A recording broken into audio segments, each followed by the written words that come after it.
নেপাল বিপর্যয়ে নিখোঁজ দুর্গাপুরের দম্পতির উদ্বেগে পরিবার পরিজন। নেপালের ভয়াবহ বিপর্যয়ের পর থেকেই যোগাযোগ বিচ্ছিন্ন দুর্গাপুরের অম্বুজা টাউনশিপের বাসিন্দা এক দম্পতি। চলতি মাসের 21 তারিখ একটি ভ্রমণ সংস্থার সঙ্গে কৈলাস মানস সরোবর ভ্রমণের উদ্দেশ্যে বেরিয়েছিলেন দেবাশিস ব্যানার্জি এবং তার স্ত্রী সংঘমিত্রা ব্যানার্জি। নেপালে ভয়াবহ বিপর্যয়ের খবর সামনে আসার পর থেকেই তাদের সঙ্গে আর কোনোভাবে যোগাযোগ করা যাচ্ছে না বলে জানা গিয়েছে। নিখোঁজ দম্পতিকে ঘিরে উদ্বেগে রয়েছেন তাদের পরিবারের সদস্য, আত্মীয় স্বজন ও প্রতিবেশীরা।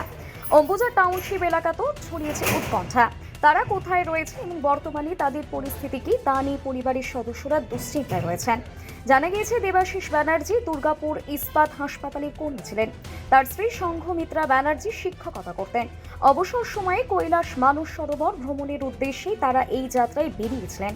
নেপালের বিপর্যয়ের পর তাদের সঙ্গে যোগাযোগ বিচ্ছিন্ন হয়ে যাওয়ায় স্বাভাবিকভাবে আতঙ্কিত পরিবার। দম্পতি যাতে সুস্থ ও নিরাপদে বাড়ি ফিরে আসেন সেই প্রার্থনাই করছেন আত্মীয় স্বজন থেকে শুরু করে প্রতিবেশীরা। প্রতিবেশী আপনারা? কিছু না, আমরা তো শুয়ে পড়েছিলাম। আমরা তো জানি যেদিনকে 21 থেকে রওনা দেয় এখান দিয়ে যাচ্ছে, আমাকে হাত দেখালো যে কোথায় যাচ্ছে ঠিক আমার জিজ্ঞেসও করিনি, ঠিক আছে। এবার কাল রাত 12টার সময় পুলিশ আছে এখানে, ঠকঠক ঠকঠক করে যে আওয়াজ পাচ্ছে। আমার উপর ভাড়াটির বউ বলছে বৌদি কিছু কিছু বোধহয় হয়েছে সামনের বাড়ি। আমি তো বেরোলাম, তখন তো পুলিশের কাছে জানতে পারলাম ওনারা নেপাল গেছে, মানে ওনাদের নিখোঁজ খুঁজে পাচ্ছি না। তারপর ওনার দাদাকে, আমার হাজব্যান্ডের বন্ধু, ওনার দাদা ওনাকে ফোন করে জানালো, বললো হ্যাঁ আমরা কাল সকাল 7:03 উনি ফোন করেছিলেন যে আমরা তিব্বত এখন চায়না বর্ডারে আছি, চায়না বর্ডার থেকে তিব্বতে করে মানুষ সরবরাহ যাবো। ব্যাস বলছে। তার ওই যে 7:03 ফোন করেছে, তারপর থেকে আর কোনো তাদের ট্রেস নেই, আর কোনো যোগাযোগ করতে পারেনি।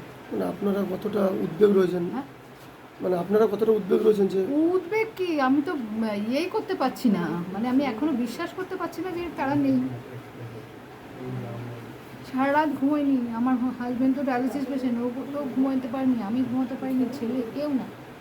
এই যে ল্যাডার নিয়ে এখানে গিয়েছি, ল্যাডার নিয়ে উপরে পুলিশগুলো সব দেখেছে যে কেউ আছে কিনা, আমাদের লাইট করে সব জ্বালিয়ে গেছিলো। কি নাম আপনার? হ্যাঁ, আপনার নাম? আমার নাম নন্দিতা মানি। হ্যাঁ, নন্দিতা মানি। প্রতিবেশী? হ্যাঁ, জানতে পারলাম এই আমার প্রতিবেশী দেবাশিস ব্যানার্জি আর ওর মিসেস সংঘমিত্রা ব্যানার্জি গত 21 তারিখ মানস সরোবর যাওয়ার উদ্দেশ্যে নেপাল হয়ে ওরা এখান থেকে যাত্রা করেছিল। এবার আমরা পুলিশের মাধ্যমে যেটা খবর পেলাম সেটা হচ্ছে গতকাল ওরা যেখানে ডিজাস্টারটা হয়েছে ওই স্পটে ছিল এবং আসানসোল পুলিশ কমিশনারেট থেকে কাল রাত্রে একটা বড় টিম এসেছিল। উদ্দেশ্য ওদের কোনো আত্মীয়কে ওখানকার হেল্পলাইন, দুটো হেল্পলাইন নাম্বার দেওয়া, যে ওখানে যোগাযোগ করুক। তো সেটা আমরা পাড়ার থেকে চেষ্টা করে আমি ওর ভাইকে ওই নাম্বারগুলো দেওয়ার ব্যবস্থা করি। তা পুলিশের মুখে যেটা শুনেছি, যা ঘটনা ঘটেছে এখনও পর্যন্ত কোনো রকম কোনো সংবাদ পাওয়া যাচ্ছে না। এবার এরা রাত্রে আমরা রাত 2টো পর্যন্ত বহুবার হেল্পলাইনে চেষ্টা করেছি। কতটা চিন্তিত? স্বাভাবিক ব্যাপার, যে যা চিন্তিত হওয়ার, মানে মন মেজাজ খুবই খারাপ। কাল থেকে ফোনে যোগাযোগ করেছেন? ফোন করছি, ফোন ধরছে না। ভাইও রাত 8টা পর্যন্ত আমি ভাইয়ের সঙ্গে ছিলাম। তো ভাই বলল যে ওনার যে মেয়ে থাকে বোম্বে, ওই জামাই নেপালে আমাদের ইন্ডিয়ান অ্যাম্বাসির সাথে কথা বলেছিল, তারাও সঠিক কিছু বলতে পারেনি। ওরা বলেছে 3-4 দিনের আগে, আমরা কিছু বলার মতো অবস্থা নেই এখানে। আপনার নাম? আমার নাম বিপ্রদা ঠাকুর। বিপ্রদা ঠাকুর। এই ঘটনায় বিপর্যয়ে 5 জন আটকে রয়েছে দুর্গাপুরে। এদের পরিবারের সাথে আমরা পরিবারের সাথে যোগাযোগ রেখে চলেছি।